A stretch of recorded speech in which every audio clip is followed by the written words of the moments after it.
Di lereng Gunung Lawu, ada sebuah rumah tua yang tidak pernah benar-benar kosong. Warga menyebutnya Pintu Pesugihan Kera Putih.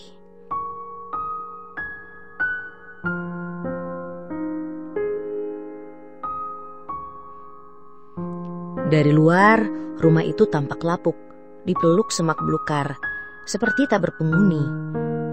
Tapi siapapun yang mendekat akan merasakan hawa dingin menusuk hingga ke tulang. Bagaimana kisahnya? Mari kita simak kisah lengkapnya Pesugihan Kera Putih.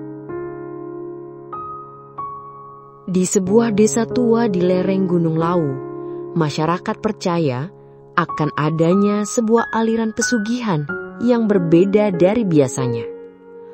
Bukan berupa sesajen di lautan atau pemujaan makhluk halus yang menyeramkan, melainkan pada sosok seekor kera putih raksasa yang diyakini sebagai penjaga harta gaib. Konon, siapapun yang berani datang ke hutan tertentu pada malam Selasa Kliwon dan membawa syarat-syarat tertentu akan dipertemukan dengan kera putih itu.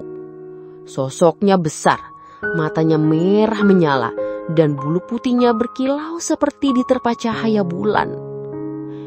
Ia akan menatap tajam, lalu berbicara dengan suara yang dalam, seolah berasal dari dalam tanah. Kekayaan atau nyawamu, kau harus memilih. Tapi ingat, setiap emas yang kau terima akan terikat pada tumbal yang harus kau serahkan. Seorang pemuda desa bernama Suryo yang terlilit hutang dan putus asa memberanikan diri menjalani ritual itu. Dengan membawa sesajen lengkap, pisang raja, kembang 7 rupa, dan darah ayam cemani, ia masuk ke hutan lebat ketika kabut mulai turun. Suasana mencekam, suara jangkrik seolah menghilang, digantikan dengan bau anyir yang menusuk hidung. Tak lama kemudian dari balik pepohonan terdengar suara berat yang membuat bulu kuduk Suryo meremang. Lalu muncullah sosok kera putih setinggi manusia, berjalan dengan tegap, tatapannya lurus menusuk hati. Suryo langsung tersungkur, gemetar, namun tetap mencoba mengucapkan niatnya. Kera putih itu hanya tertawa keras, suaranya bergema hingga membuat tanah bergetar. Ia kemudian mengelurkan tangan, kuku-kukunya bancang, tajam dan berlumuran darah segar. Berani kau ikat janji denganku? Kekayaan seumur hidupmu, tapi bayarnya akan kuambil sesuatu yang lebih berharga dari milikmu. Suryo menelan ludah, keringat dingin berkucuran. Di sekitarnya kabut semakin tebal. Bayangan hitam menyerupai wajah-wajah manusia yang muncul di antara kabut, menangis lirih seakan menjadi saksi bisu ritual yang sedang berlangsung. Tiba-tiba, dari dalam kegelapan terdengar suara jerditan panjang, seperti suara manusia yang diseret ke dalam jurang. Surya mencoba menoleh, namun tubuhnya terkunci kaku. Ia hanya bisa memandang kera putih itu yang kini semakin dekat. Matanya menyala terang, napasnya panas menghembus wajah Suryo. Kera putih itu mengangkat tangannya tinggi-tinggi, lalu menghantamkan telapak besarnya ke tanah. Seketika bumi bergetar, tanah merekah, dan dari celah-celah itu muncul kepingan emas berkilauan. Suryo ternganga melihatnya. Kilau emas itu memantul di matanya seperti racun yang manis. Ambil, semua ini bisa jadi milikmu. Tapi suara kera putih itu terputus, bergema panjang. Sebelum akhirnya ia melanjutkan. Kau tahu apa yang harus kau serahkan sebagai gantinya? Suryo terdiam. Dalam hatinya ada pertempuran besar. Keinginannya terbebas dari kemiskinan melawan rasa takut yang semakin menjerat. Namun bayangan wajah ibunya yang sakit-sakitan, adiknya yang kelaparan, membuatnya tak lagi berpikir jernih. Ia mengangguk cepat. Sekonyong-konyong tubuhnya terasa ringan, seolah disedot oleh kekuatan gaib. Di sekelilingnya suara-suara tangisan semakin jelas, seperti puluhan arwah menjerit bersamaan. Bayangan hitam yang tadi samar kini terlihat jelas. Sosok-sosok manusia tanpa wajah, tubuh mereka penuh luka, berdiri berbaris menatap Suryo dengan tatapan kosong. Kera putih itu melangkah mendekat lalu menempelkan kuku tajamnya ke dada Suryo. Rasa sakit luar biasa menjalar, membuat Suryo terpekik, tapi ia tak bisa melawan. Dari dalam tubuhnya seperti ada sesuatu yang ditarik keluar. Bayangan samar menyerupai sosok anak kecil muncul.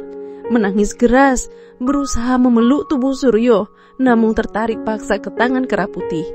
Suryo berusaha menjerit, tapi suaranya tercekat. Napasnya memburu, matanya berair, tapi emas di tanah semakin banyak bermunculan. Kera putih tertawa bertahak-bahak, suaranya seperti gelegar guntur. Ia kemudian menatap tajam ke arah Suryo sambil berbisik lirih di telinganya. Ingat, setiap kepingan emas yang kau sentuh adalah darah dagingmu sendiri. Dan pada malam itu juga, Suryo merasa dirinya bukan lagi manusia biasa. Di belakangnya terdengar langkah-langkah samar. Seakan ada yang terus mengikutinya, meski ia berjalan sendirian di hutan penuh kabut itu. Sejak malam itu, hidup Suryo berubah drastis.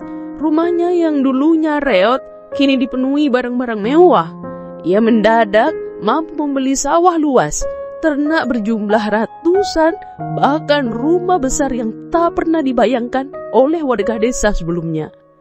Orang-orang mulai heran dari mana Suryo mendapatkan semua kekayaan itu. Namun, tak seorang pun berani menanyakan secara langsung. Sebab ada rumor beredar bahwa setiap kali Suryo berjalan sendirian di malam hari, terdengar langkah lain yang mengikutinya. Langkah berat, menyeret, dan terkadang disertai suara tawaan lirih yang bukan milik manusia.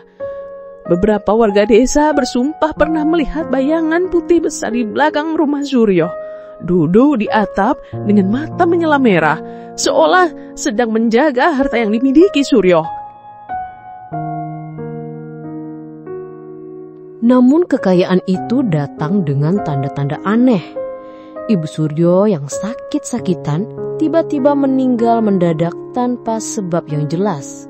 Matanya melotot, seolah melihat sesuatu sebelum hembusan napas terakhirnya. Tak lama setelah itu, adiknya pun jatuh sakit aneh. Tubuhnya kurus kering, selalu meracau, menyebut kata kera putih. Jangan ambil aku, jangan ambil aku.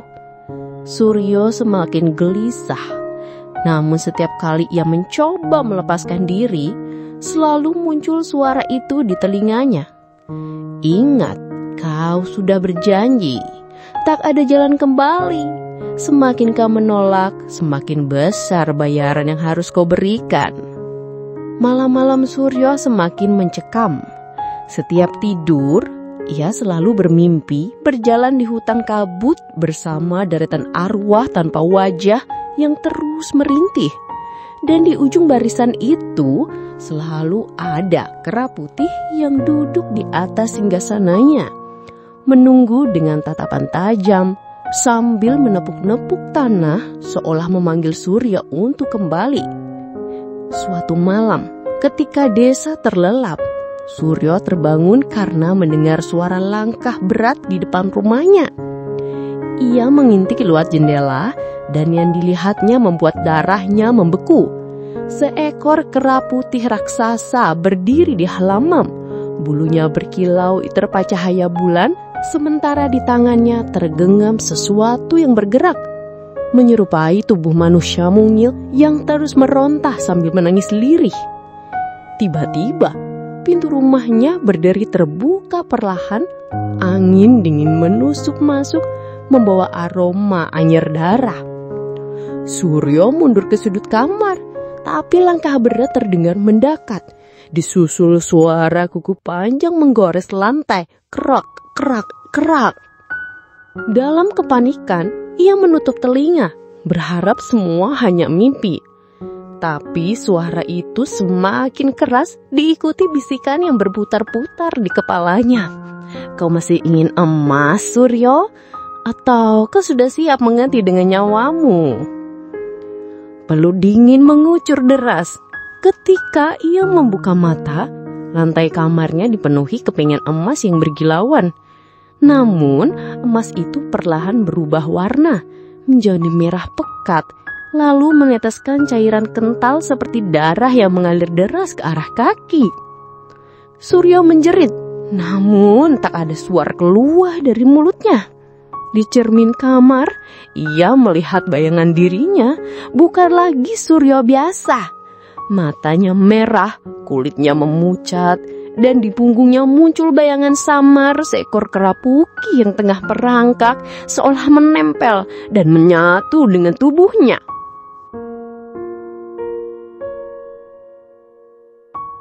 Malam itu, anjing-anjing desa melolong panjang, ayam-ayam berkokok sebelum waktunya, dan beberapa warga bersumpah mendengar suara tawa besar yang bergema dari arah rumah Suryo. Keesokan harinya, beberapa tetangga mendapati rumah Suryo terkunci rapat. Namun, dari dalam mereka mencium bau anyir menusuk. Ketika mencoba mengintip lewat celah, terlihat bayangan putih besar melintas cepat, disertai suara geraman rendah yang membuat mereka langsung mundur ketakutan. Sejak malam itu, tak ada lagi yang berani mendekat ke rumah Suryo. Hari-hari berlalu, namun Suryo tak pernah lagi terlihat keluar rumah. Sawah yang baru dibelinya dibiarkan terbengkalai, ternaknya mati satu persatu, dan pohon-pohon di halaman rumahnya mengering, seakan disedot sesuatu yang tak kasat mata. Warga desa mulai berbisik-bisik, ada yang mengatakan Suryo sudah gila, ada pula yang yakin ia telah diambil oleh makhluk gaib penjaga pesugihan. Malam-malam di desa semakin mencekam, terutama ketika suara tawa keras kera putih terdengar bergema dari arah rumah Suryo, membuat bayi-bayi menangis tanpa henti. Suatu malam, beberapa pemuda desa memberanikan diri mengintip ke dalam rumah itu. Dari celah papan kayu, mereka melihat sesuatu yang membuat darah mereka berdesir. Suryo duduk di tengah ruangan, tubuhnya kurus kering, matanya kosong menatap lurus ke depan. Di sekelilingnya, emas berserakan, tapi emas itu berlumuran darah yang terus menetes ke lantai. Lebih mengerikan lagi, di belakang Suryo berdiri sosok kera putih raksasa, membungkak dengan tatapan menyala merah. Satu tangannya bertengger di bahu Suryo seolah menuntun, sementara tangan satunya memegang kepala manusia yang masih meneteskan darah segar. Pemuda-pemuda itu langsung lari tunggang langgang. Namun sejak malam itu, satu persatu dari mereka mulai mengalami kejadian aneh. Ada yang mendengar suara ketukan di jendela rumahnya tengah malam. Ada yang bermimpi melihat kera putih duduk di atas dadanya. Bahkan ada yang menemukan emas berlumur darah di teras rumah masing-masing. Warga desa semakin takut, tapi ada juga yang diam-diam tergoda. Mereka percaya emas itu bisa menjadi alan singkat untuk keluar dari kemiskinan. Dan desas-desus mulai beredar. Beberapa orang yang nekat pergi ke hutan pada malam tertentu menghilang tanpa jejak, hanya meninggalkan bau anyir yang menempel berhari-hari di jalan desa. Seiring waktu, rumah Suryo makin ditinggalkan. Atapnya mulai runtuh, jendela-jendelanya pecah, dan rumput liar menjalar hingga menutupi dinding. Namun, meski terlihat seperti rumah kosong, warga desa tahu betul bahwa rumah itu tidak pernah benar-benar sunyi. Pada malam-malam tertentu, terutama malam Selasa Kliwon, cahaya samar keemasan sering terlihat berpendar dari dalam rumah itu. Kadang diikuti suara ketukan keras seperti palu menghantam besi, lalu bergema tawa berat yang membuat siapapun yang mendengarnya merinding hingga tulang. Kabar rumah berhantu itu akhirnya sampai ke telinga seorang pendatang bernama Dharma. Ia seorang lelaki ambisius dari kota yang sedang bangkrut dan terlilit utang besar. Saat mendengar cerita warga tentang pesugihan kera putih, Dharma bukannya takut, justru matanya berbinar penuh harapan. Meski sudah diperingatkan, ia tetap nekat. Pada malam yang ditentukan, ia membawa sesajen lengkap, kembang 7 rupa, kepala kambing, dan kendi berisi darah ayam hitam. Warga hanya bisa mengintip dari kejauhan, menyaksikan Dharma masuk ke rumah kosong itu dengan langkah mantap. Begitu Dharma melangkah ke dalam, udara di sekitarnya berubah dingin. Bau anyar darah langsung menusuk hidung. Lantai rumah dipenuhi bercak merah yang belum kering meski sudah bertahun-tahun ditinggalkan. Tiba-tiba dari dalam kegelapan terdengar suara berat yang bergema. Datang lagi yang tamak, ingin emas tapi lupa harga jiwa. Dharma menelan ludah, namun ia tidak mundur. Ia menaruh sesajennya, lalu dengan suara gemetar berkata, ia siap melakukan apa saja demi kekayaan. Hening. Lalu dari sudut ruangan yang paling gelap, sepasang mata merah menyala muncul. Semakin lama semakin mendekap. Dari balik bayangan itu muncullah sosok kera putih raksasa. Tubuhnya membungkuk, namun auranya menekan seisi ruangan. Ia melangkah perlahan. Setiap hentakan kakinya membuat lantai bergetar. Bau busuk darah bercampur bulu basah memenuhi udara. Dharma hanya bisa berdiri terpaku. Keringat dingin bercucuran, sementara suara tawa kera putih bergemau memecah keheningan.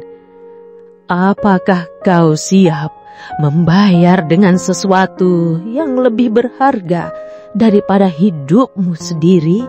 Bisik makhluk itu. Suaranya berat seperti ribuan arwah berbicara bersamaan. Dan pada saat itu juga seluruh pintu rumah tertutup rapat. Dengan sendirinya, dari luar warga desa yang mengintip hanya mendengar jeritan panjang diikuti suara cakaran dan tawa yang menggelegar. Ketika suara itu berhenti, rumah Suryo kembali hening. Tak seorang pun melihat Dharma keluar. Sejak malam Dharma memasuki rumah itu, suasana desa semakin berubah. Beberapa warga yang lewat di dekat rumah tua itu bersumpah melihat sosok Dharma berdiri di jendela dengan wajah pucat. Matanya kosong, tapi bibirnya tersenyum lebar seolah sedang menertawakan sesuatu. Namun yang membuat bulu kuduk berdiri, tubuh Dharma tampak kurus kering, sedangkan di belakangnya ada bayangan besar menyerupai kera putih yang merunduk. Kepalanya hampir menyentuh langit-langit rumah. Setiap malam, suara-suara aneh mulai mengganggu warga desa. Ada yang mendengar derap langkah berat di atap rumah mereka. Ada pula yang mendengar suara ketukan keras di pintu saat dini hari. Ketika pintu dibuka, tak ada siapa-siapa. Hanya ada setetes darah segar di ambang pintu. Anak-anak kecil mulai diganggu. Mereka sering terbangun di tengah malam sambil menangis, berkata melihat seekor kera putih duduk di pojok kamar dengan mata merah menyala. Beberapa anak bahkan tiba-tiba sakit tanpa sebab, tubuhnya panas tinggi dan meracau menyebut nama Dharma. Warga desa menjadi resah. Mereka yakin kini bukan hanya Suryo yang menjadi bagian dari perjanjian kelam itu, melainkan Dharma juga telah terseret jauh. Rumah itu tak lagi hanya milik satu kutukan, melainkan menjadi tempat berkumpulnya 2 jiwa yang terikat perjanjian dengan kera putih. Suatu malam, seorang dukun desa mencoba mengusir gangguan itu. Dengan membawa dupa dan kitab doa, ia mendekati rumah Suryo. Namun sebelum sempat melangkah masuk, ia mendengar suara berat bergema dari dalam. Berhenti, ini bukan lagi rumah manusia, ini gerbang. Dari celah pintu yang terbuka sedikit terlihat cahaya emas menyilaukan. Tapi di antara kilau itu mengalir darah pekat, menetes deras ke tanah, merembes hingga ke jalan desa. Dukun itu mundur dengan wajah pucat pasi, lalu berlari tanpa menoleh lagi. Malam itu, warga mendengar lolongan panjang bersahutan dari arah hutan. Seakan puluhan makhluk tak kasat mata sedang merayakan sesuatu. Dan sejak saat itu, tak ada seorang pun yang berani mendekati rumah itu lagi. Tapi mereka tahu, setiap malam Selasa Kliwon, jendela rumah itu selalu terbuka, memperlihatkan sosok Dharma dan Suryo yang berdiri berdampingan dengan mata kosong, sementara di belakang mereka keraputi raksasa duduk mengawasi. Rumah Suryo di lereng Gunung Lawu kini hanya tinggal puing yang dipeluk semak belukar. Atapnya runtuh, dindingnya lapuk, namun tak seorang pun berani merobohkannya. Warga desa percaya, di balik puing itu bukan sekedar bangunan kosong, melainkan gerbang goib tempat kera putih menjaga perjanjian-perjanjian kelam. Cerita tentang Suryo dan Dharma menjadi bisik-bisik yang diwariskan dari mulut ke mulut. Orang tua selalu melarang anak-anak mendekati hutan pada malam tertentu, apalagi malam Selasa Kliwon. Mereka percaya suara tawa kera putih masih menggema dari dalam kabut, menandakan ada perjanjian baru yang sedang berlangsung.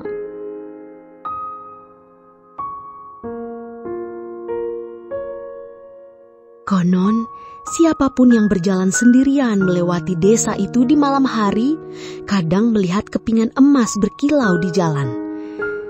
Namun, setiap orang yang berani memungutnya tak pernah lagi kembali ke rumah. Hanya bau anyir darah yang tertinggal, meresap ke tanah, dan tak pernah hilang meski hujan deras mengguyurnya. Kini, rumah itu dikenal dengan sebutan pintu pesugihan kera putih. Bagi sebagian orang, kisahnya adalah peringatan, namun bagi mereka yang tamak justru menjadi undangan. Sebab selama dunia masih dipenuhi orang yang menginginkan kekayaan instan, tawa kera putih tak akan pernah benar-benar hilang. Dan kisah pun selesai.